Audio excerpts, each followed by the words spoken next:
It's the one thing we all dread getting, the bite. What we so dearly disregard after being bitten could cause more damage than what meets the eye. Lyme disease, first discovered in the 1970s, is an infectious disease transmitted to humans through tick bites, which can be extremely easy to miss. The symptoms? Usually start with a rash, a skin rash around where the bite was. So it's redness around the bite that usually expands. And then the person can also have other symptoms like fever, muscle ache, joint aches, general fatigue. One that can be treated immediately, according to the Public Health Agency of Canada. It's a disease that can be treated with antibiotics. So if a person has symptoms that look like this, they should consult their physician and have a diagnosis and treatment. However, it is still not recognized as a disease by all doctors and has been misdiagnosed for the most part. Quebec Association for Lyme Disease advocate Margaret Glazer has experienced the illness firsthand. I went undiagnosed for 12 years right here in Montreal. I saw over 30 doctors trying to get to the root of my health issues, which were just in my 20s, just increasingly worse and worse. It got to the point where I was unable to hold a full-time job.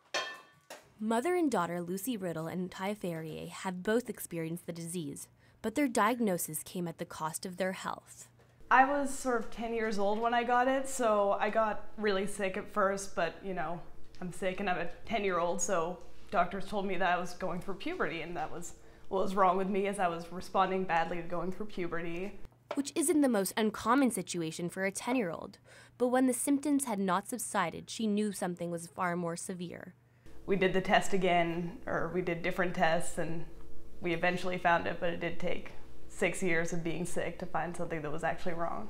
Her mother's diagnosis of the exact disease had been detected nearly 4 years prior, but the symptoms did not relate, which is common for the chronic illness. The only trace? I remembered I'd had a large bullseye at the back of my heel. It had not been acknowledged as a symptom at the time. The severity of the disease is not to go unnoticed or ignored.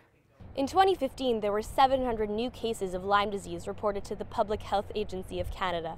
That's up from the 140 cases reported in 2009. As global warming is ever present, it is another warning that we should take all measures possible to prevent the spread of the disease this summer. Try to avoid the wooded, brushy areas, especially high herbs or a ground that would be covered by leaves. Stick to the trails. Wear, as much as possible, long pants, long sleeve shirts. Wear insect repellents. And then if we find a tick, it's important to remove it carefully. So we suggest using very fine tweezers, get as close as possible to the skin, and then remove it gently without squeezing. Next time you feel the sting, do not underestimate the power of the tick. Lauren Beauchamp, CTV News.